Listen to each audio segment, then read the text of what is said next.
absent. Alderman Schoenhyder. Here. Acting Chairman Palmer. Here. Alderman Edelman. Here. 7 present, 2 absent. Mr. Chairman, we have a quorum. Thank you. Could I have a motion to approve the minutes of our November 7th Committee of the Whole meeting? So moved. Second. All in favor? Aye. Opposed?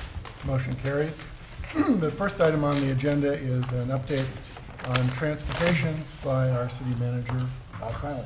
Thank you, Chairman Palmer and members of the City Council. This evening, we are going to brief you on one of our community goals. You might remember from almost 11 and a half months ago that one of our community goals here in the city had to do with rail service and safety improvements. And where's Karina? If you could please go to the next slide. For tonight's presentation, we really have 3 purposes. Number 1 is informational, recognizing that there are a number of new aldermen that have not participated in past conversations and discussions about public transit and the safety enhancements that we've been trying to accomplish for both of the rail lines in the city of Lake Forest.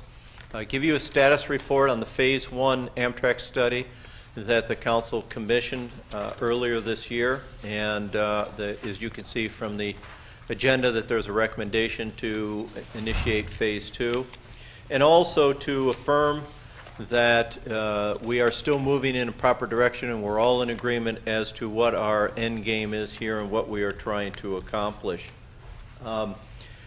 Dating back to 2002, when we really began talking about public transit in the city of Lake Forest and trying to improve the quality of service and the safety aspects of public transit in town, we really were guided by 4 principles or goals. First and foremost certainly is the public safety aspects of it. And as I think everybody on the council is aware, that we have regrettably had some fatalities that have occurred in the city of Lake Forest. And so there have been a lot of initiatives by the Transportation Enhancement, Safety Enhancement Committee and others to try and really focus on ways that we can educate the public and provide safer areas around our 2 train stations.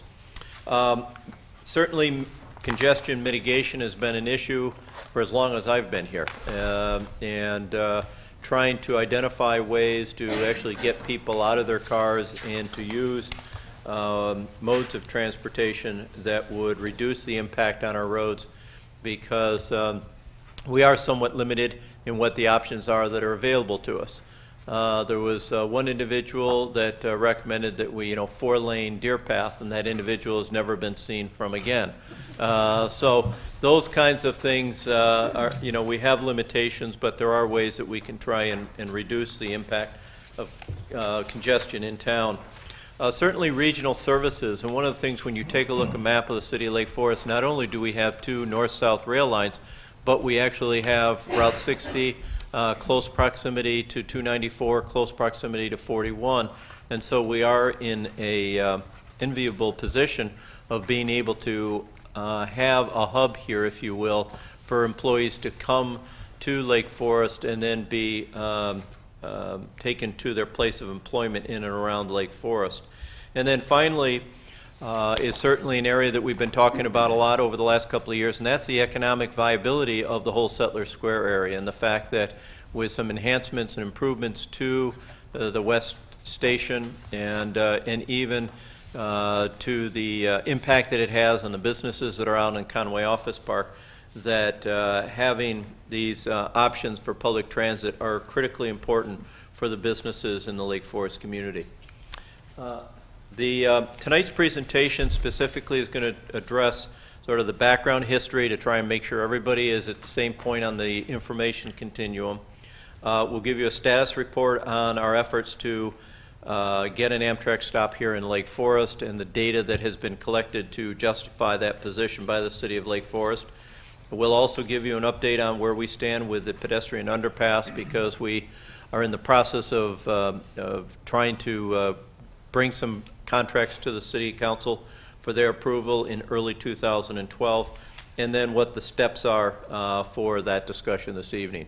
So our presenters this evening include Karina Walters, the Assistant City Manager, Norm Carlson, who I affectionately refer to as the train geek in town here, and I'll let him give his more detailed and qualified background, but he's a resident of Lake Forest and quite frankly has given a tremendous amount of his time to this effort, and we're really indebted to him for that. We have Bob Moore from Quandel Consultants who will brief us on the report, and Ramesh will then give us an update on the underpass project. So with that, Karina, I will turn it over to you. Good evening, committee. I think with Bob's introduction, it gave you a really nice overview of some of the history and dedication that the City of Lake Forest has been working on with transit.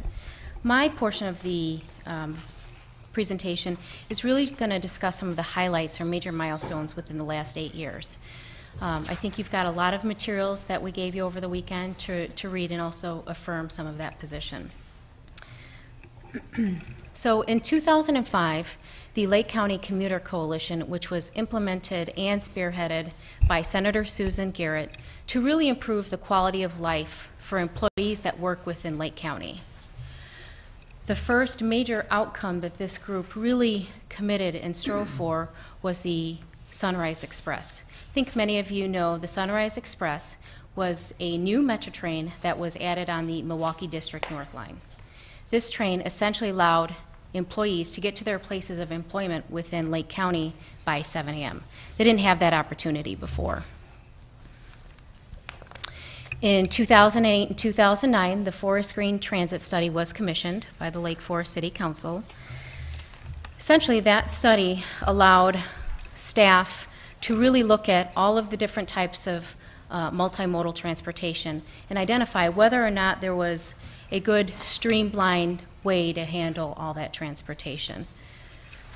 In 2010, a memorandum of understanding was signed by the City of Lake Forest, Metra, Amtrak, IDOT, WSDOT, and Canadian Pacific.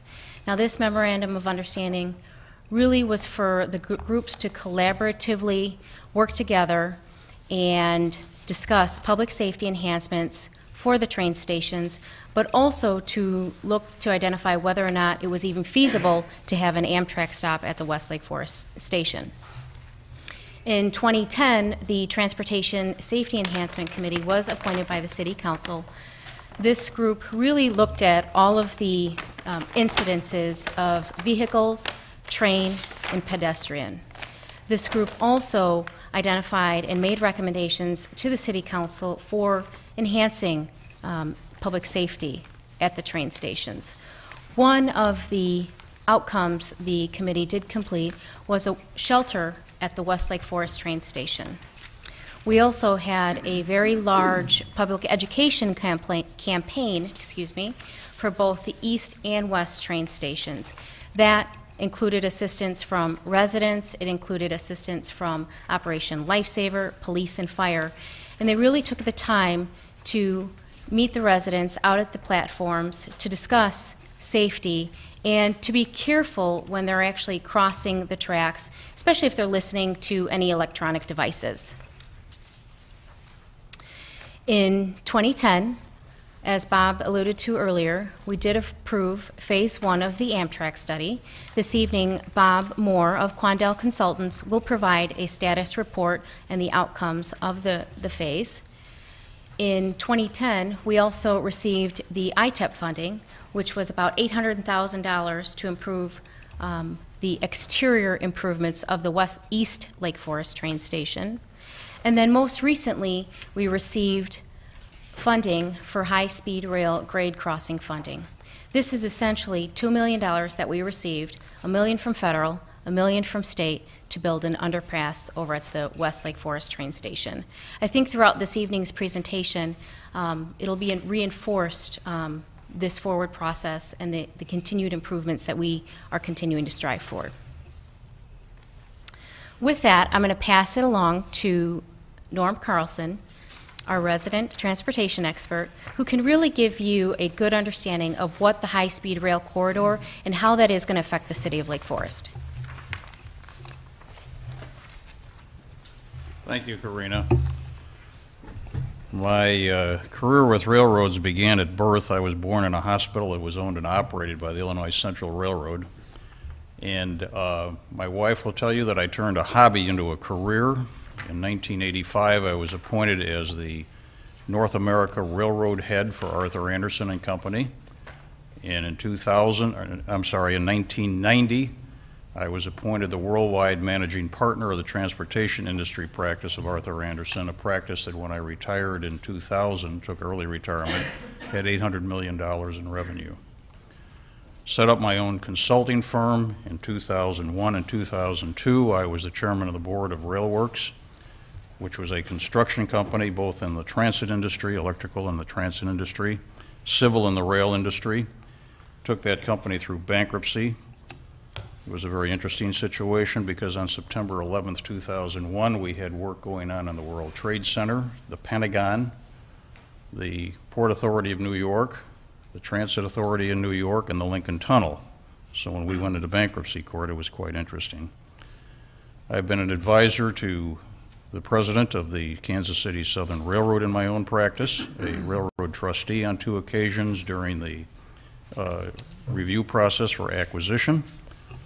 I am the president of a railroad museum in Wisconsin and qualified to run the equipment as an engineer, and also have involved in the Northwestern Transportation Center and a number of other things, and have had the situation where a car or a person has walked in front of me when I have been running a train. So I have some pretty interesting views on safety. We're going to talk about what is a high-speed rail corridor. That's really a misnomer.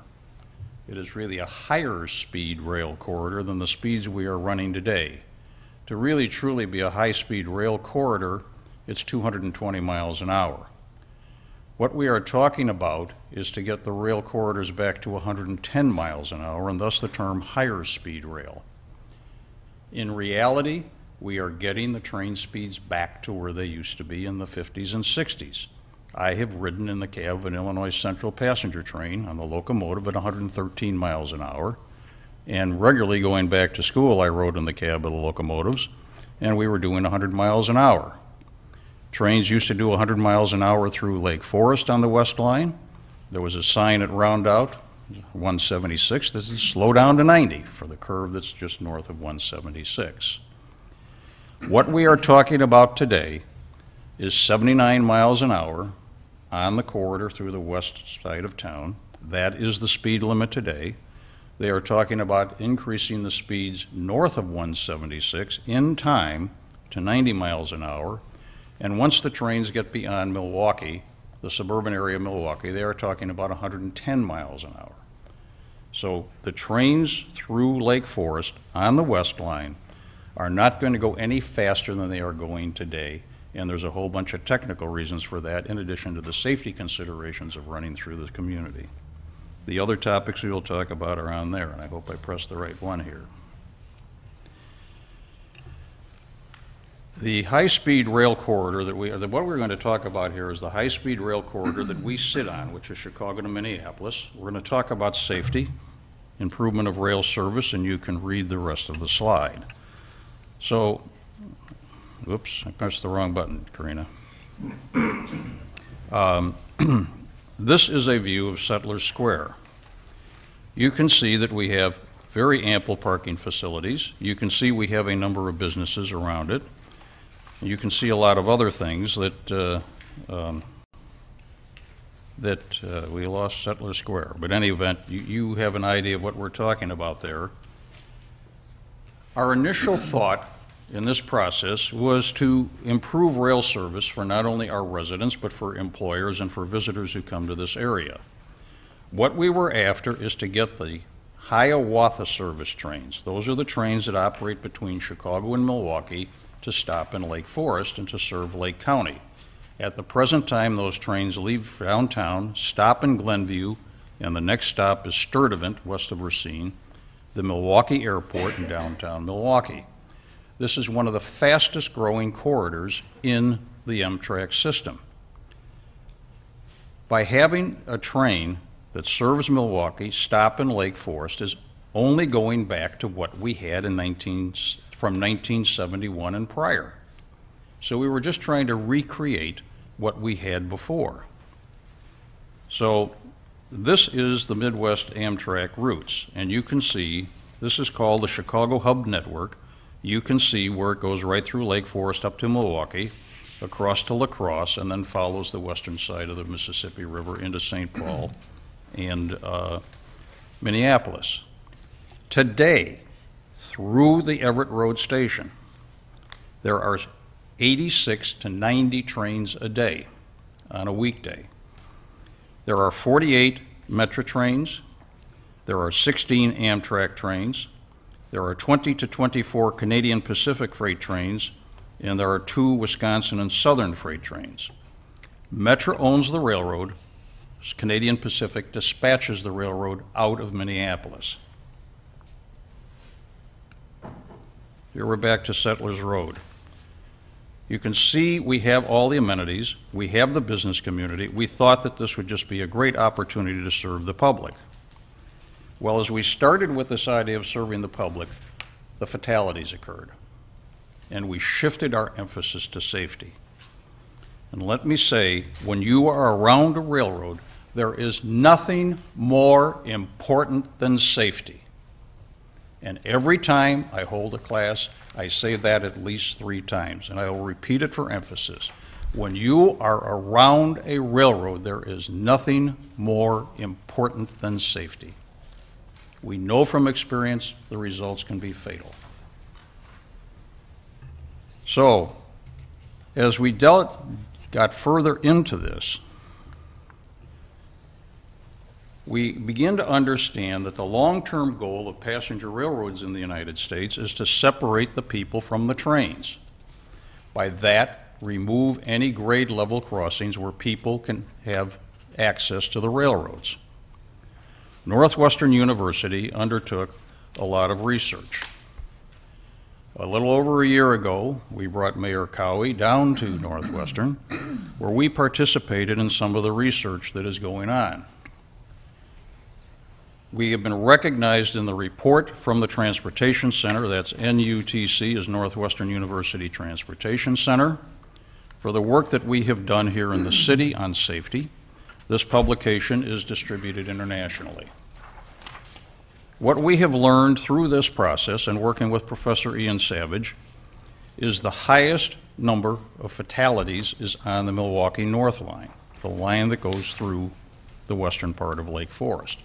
The highest density of those fatalities happens to be in the city of Chicago. However, Lake Forest ranks right up there with a number of suburban communities along with Barrington, Lombard, Villa Park, and Hinsdale with the largest number of fatalities.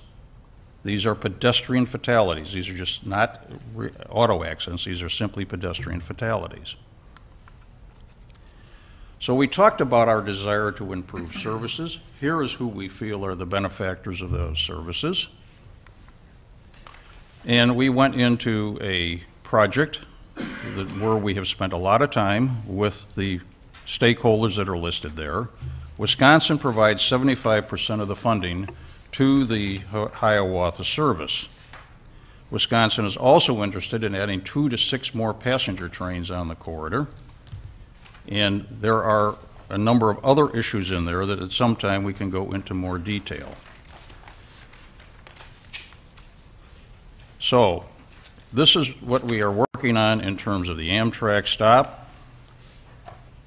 One thing that we have been told both by Metra, the owner of the railroad, and by Amtrak, the operator of the railroad, is that they will not stop any trains, any Amtrak trains in Lake Forest until we have the pedestrian underpass. The reason for that is the station is on the west side of the tracks and the outbound platform is on the east side of the railroad tracks, and they do not want people walking in front of the trains as they tend to do in the Glenview stop today, including women pushing baby and fathers pushing baby buggies right in front of a moving train. This is what they want to avoid. Some other things that have come out of the Northwestern research, which I think are worth mentioning, is people do not understand that railroad right-of-ways, even when they are owned by a public agency, are considered to be private property, and people who are on those right-of-ways are subject to trespassing laws. Number one. Number two, people do not seem to understand that a railroad is different from a roadway, and that trains can go in both directions on the same track. That is particularly the case on the west side of town, where the tracks are signaled in both directions, and they can operate 79 miles an hour in both directions. We have found that the witching hour for accidents tends to be between 5 and 6 p.m. at night, particularly when it's dark at those hours. We have found out that the distraction factors, cell phones, iPods, etc., are a major factor in why the number of incidents are growing. And I think we have run out of time. And I think this is part of your presentation, right? So at that point, I will stop talking, and I could probably talk a heck of a lot longer given the opportunity. I'm sorry? Oh, okay. Hey, thank you. I'm Bob Moore. I'm with Quandl Consultants, an engineering firm in Chicago, and I'm an engineer. Unlike Norm, they don't let me anywhere near the controls of the train. All I do is calculate. I've done a lot of work over the past decade in advancing passenger rail, particularly in the Midwest. And you've all probably heard there's this Midwest Rail Initiative, which is a program, as Norm mentioned, to go to 110 miles an hour.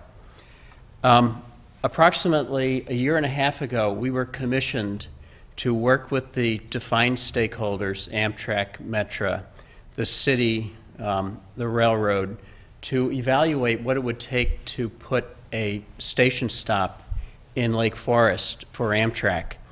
And part of that activity included a series of meetings with the stakeholders, but a more important component was an evaluation of a ridership model to determine what would happen if we put a station here and operated the 7 round trips that Amtrak currently provides, or a subset of those 7 round trips.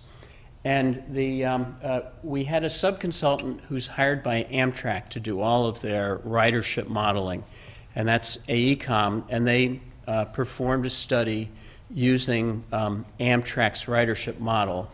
And they determined that based on the current ridership, which is about 800,000 passengers per year, that if we were to stop every train in Lake Forest, all 7 round trips, we would get approximately 27,000 annual riders. If we were to stop the 4 round trips, which is a subset of the total 7, we'd get 20,000 annual riders. And there is, of course, an incremental ticket revenue going with that, depending upon the fare charged. Can you give me the next one? There are some key assumptions in the model, and the model is very sensitive to travel time. So the first assumption was that the schedules wouldn't change. We'd be able to take a train coming from Milwaukee, making its normal stop in Sturtevant, and then stopping here in Lake Forest, loading and unloading passengers, accelerating, and going on to Glenview and stopping in Glenview. And the model also includes unconstrained capacity, which is a subject I'll get to in a minute. But that basically says if we have riders, we can load them on the train. Next slide, please. The stakeholders, primarily Amtrak and Metra, had some concerns. And Amtrak immediately came out and said, you know, we have a 90-minute roughly schedule today. If we decelerate and stop and load passengers and accelerate, it's going to add travel time to our schedule. So our total time between Chicago and Milwaukee will jump by about 4 minutes. As noted previously, Amtrak has always had concern about pedestrians crossing the track. And that's a particular concern when you have a train stopped in the station. Now that goes away, of course, with the construction of the pedestrian underpass. Amtrak and Metra talked, we evaluated the schedules, and there's real concern on the part of Metra particularly that in the morning, if we were to stop Amtrak in this station, we would slow down 2112 or 2114, which are the Metra inbound trains, if we had any kind of a hitch in the schedule. So Metra was very concerned about a stop. Amtrak came out with a schedule that did not stop 3 of the trains, and as we talked earlier, if we want to serve Wisconsin commuters, we have to stop this morning train coming from Milwaukee. Next slide, please. Metra's got some issues. They have a single track west of Roundout. They're very concerned about an ADA lift throwing off their morning schedule. They're very concerned about capacity on the Milwaukee District line, which Norm noted has a lot of traffic on it today. And Metra stated that they preferred a combined Lake Forest and Glenview stop at Lake Cook Road.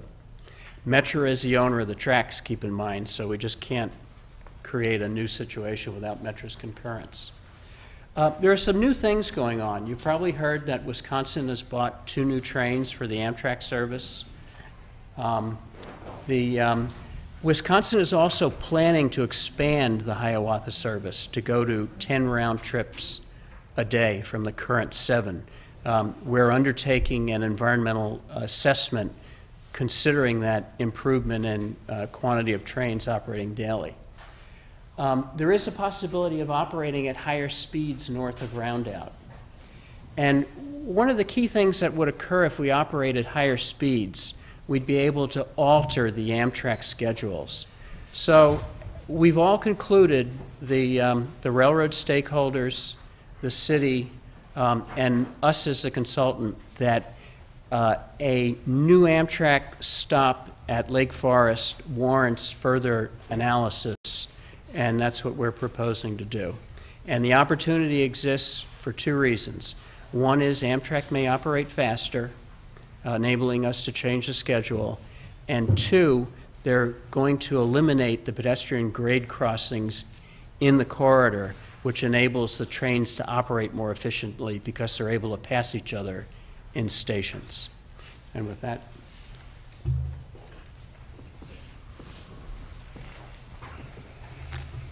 thank you, Bob. Good evening, Chairman, Mayor, members of the committee. They all did the fun part, so I get to get the boring part of the construction, but I'll go along with what they said. Again, all the planning and the phasing in terms of the Amtrak stop and all, as you heard tonight, was contingent upon getting an underpass. And this summer, we did get $2 million in grants. Again, both were through the high-speed rail program, but different categories. One was coming through the feds and one was coming through the state. We are undertaking right now, as we speak, we sent out the RFQ request for qualifications to get consultants. In the next month or so, we plan to narrow it down to bring a consultant on board and then start what we call as the IDOT paperwork.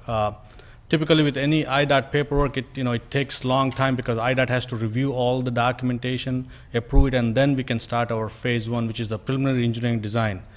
As part of the grant process, there was a, I don't know if you can see, this is again a conceptual plan. None of these ideas have been vetted out engineering-wise. The plan was to have, because of the room on the south side of the train station, and pretty much on the west side, there's plenty of room.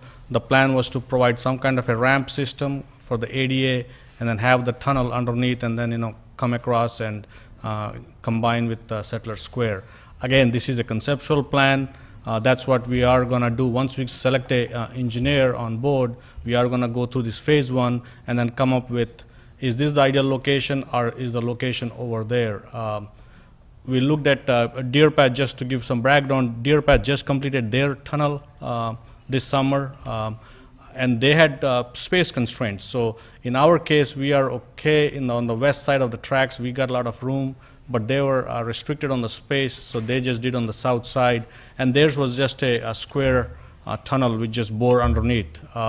It's usually 10 feet by 10 feet wide, and that construction takes anywhere from 6 to 8 months. So the process timeline we looked around was to get the phase 1 documentation from IDOT approved by at least by 2012, end of 2012, and then start with the phase 2 design. In the phase 1 engineering, we will look at where the tunnel is going to be and also try to attach how the tunnel is going to add with the train station in terms of aesthetically, how to make the tunnel more viable in terms of connection and all that. So all that aspects of phase 1 engineering will be done next year.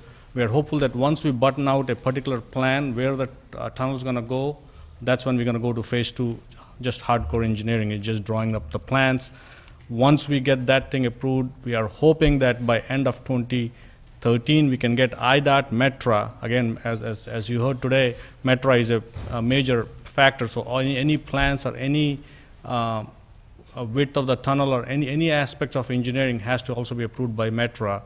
And since IDOT is providing the funding, they're going to take a look at all the plans. So once we get all those plans approved by both those agencies, we plan to go out to bid. So the rough timeline, based on what we have seen at Deerfield, this is what we are shooting for, is to get the phase 1, everything done by 2012, get the phase 2 design work done by 2013, and then try to bid the project in early March 14, so that we can have it constructed and opened up by September of 2014. Again, that's the rough timeline for the construction. With that, can answer any questions, or we all can answer any questions. Really quick, just to kind of reiterate for what staff is looking for tonight.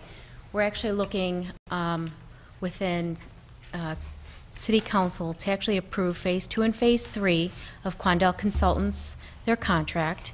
And then Ramesh just went through the agreements and the approvals with Metra and IDOT. We're going to need to go through those probably in January or February of 2012. So with that, if you have any questions regarding the project, any of the history, we're here to answer those. Karina, I did, just a quick question. You mentioned we've gotten $2 million of grant funds.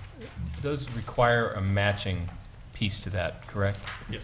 And how much is that? It's 80-20, so 400,000 Okay. is city contribution. And then is the expectation, Ramesh, that will be the total costs plus or minus of what the entire project will be? Right. When they Parsons, Norm Carlson's, when they put together this grant application, the low range of the construction cost was anywhere from 1.8, and the high range was around 2.6. So based on that, they we got those grants. So we are hoping that for all the 3 phases, it's going to be around around 2.4. But once we get, that's why I think this is one of the first projects where I have worked where we got the grant money first before we even did phase 1. So it's a little backwards in terms of usually how the grant paperwork. We typically do all the legwork and all the phase 1, and then we go apply for the grants. But here we got the grants, and then so we are starting from the backwards. So we are hoping that 2.4 is a good number. But once phase 1 is done, we'll get a very good handle on what that estimate is.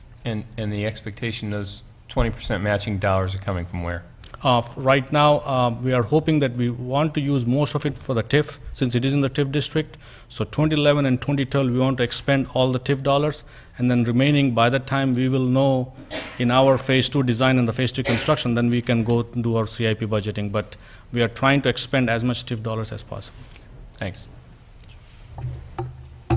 Just curiosity question. The city owns 2 lots that are pretty close to this project by Telegraph and Everett, one to the west, one to the south of that area. And with the project and the evolution of the project, I was thinking of this during the course of the weekend. As far as the city might be concerned, we might want to maybe have a moratorium on plans for those, just to see how those are going to fit in to the project if it is approved, and for the staging of materials, equipment as we go around for less disruption as we move forward. And just a thought for council, but a thought as far as land disposition of, we might not want to act so fast in regard to those properties to ensure this goes smoothly. Just a thought. No, that's a good suggestion, Alderman. As we did our Waukegan streetscape light, we have that fire station overflow parking lot, which is just south of the parcel you mentioned. So, yeah, that is with the close proximity. We can use that as a staging area.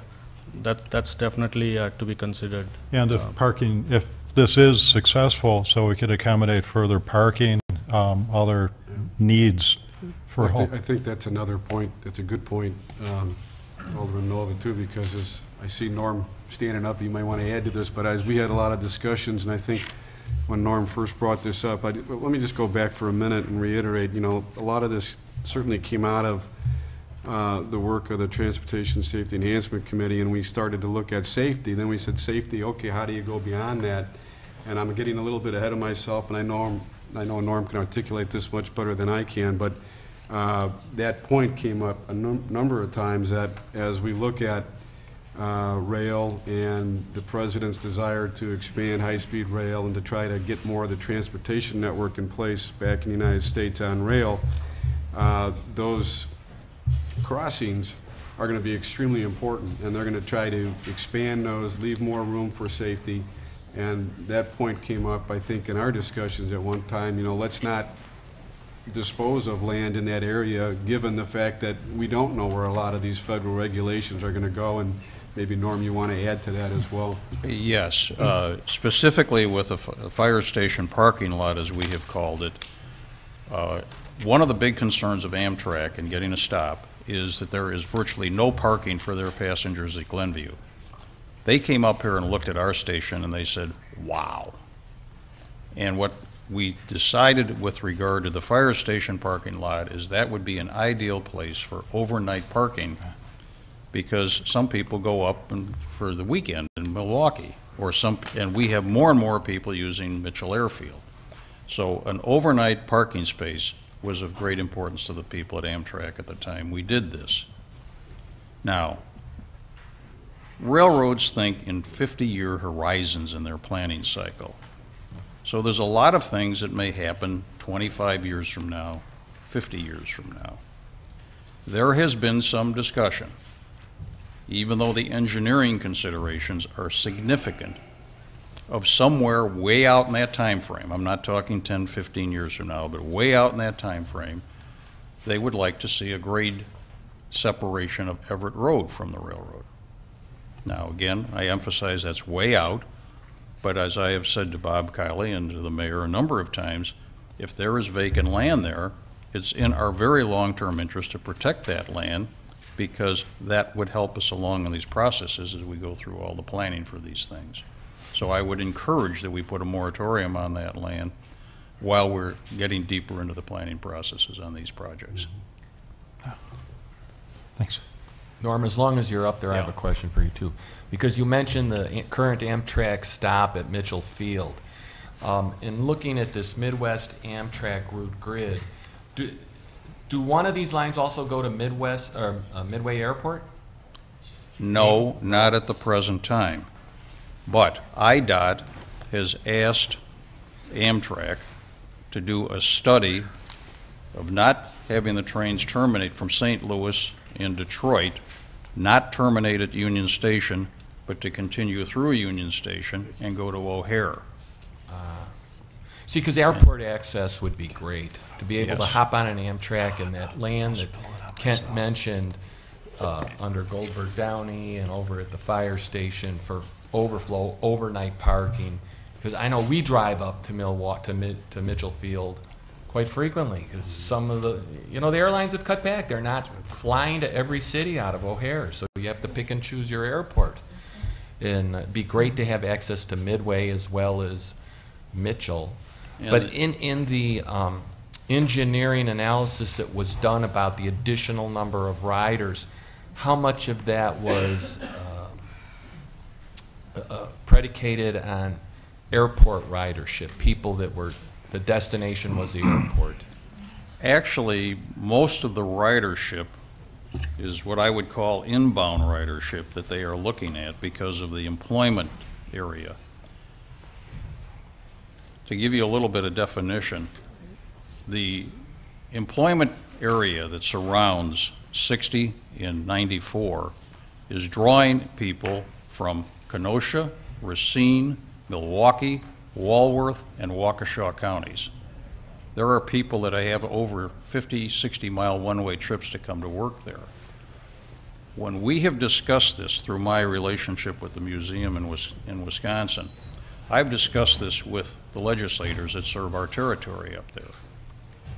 While the governor and many of the legislatures were adamantly opposed to the Milwaukee-Madison service, they are adamantly in favor of the Chicago-Milwaukee service because they see it as a huge benefit to their constituents because of the usual driving time between Milwaukee and downtown Chicago. And they think we sit in an ideal position here in Lake Forest. So the interesting thing is we could probably have some good political support out of Wisconsin when we get to that part of the process. These are just informal conversations. Okay.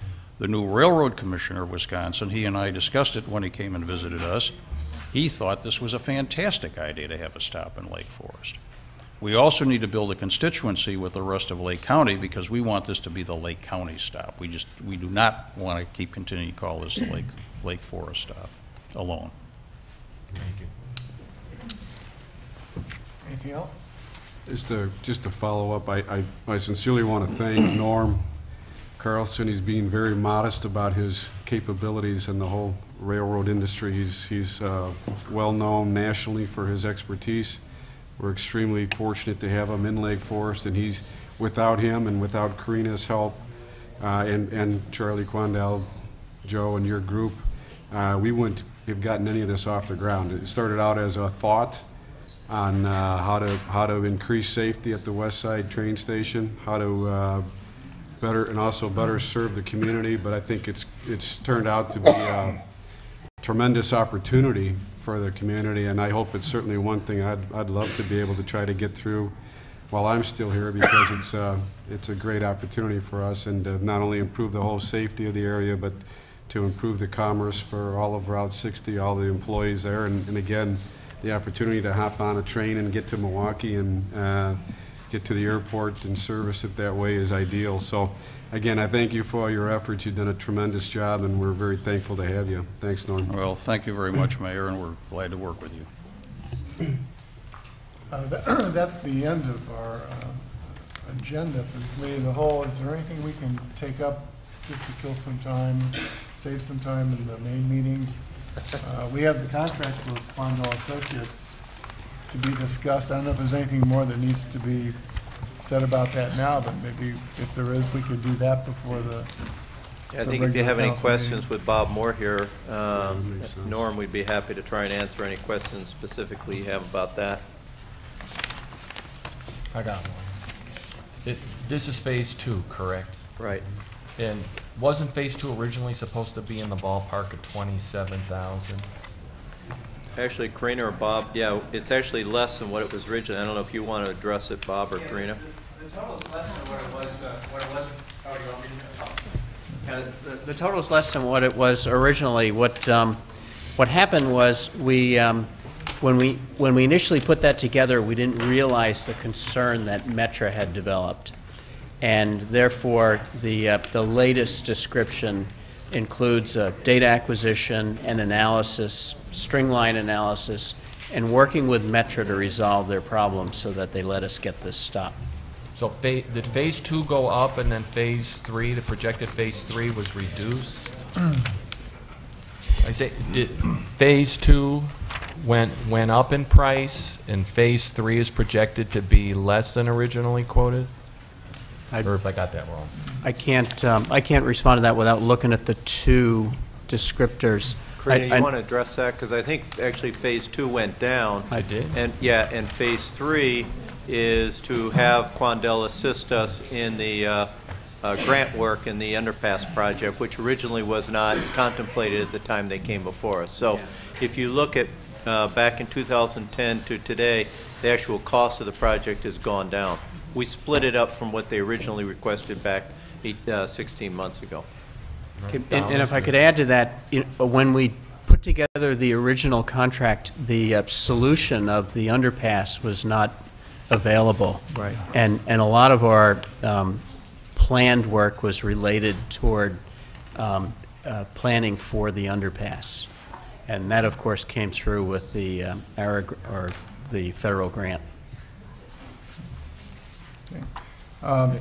Is there anything else we can dispose of before we get to the main meeting? I brought some poetry that I've written, and I'm going to read it.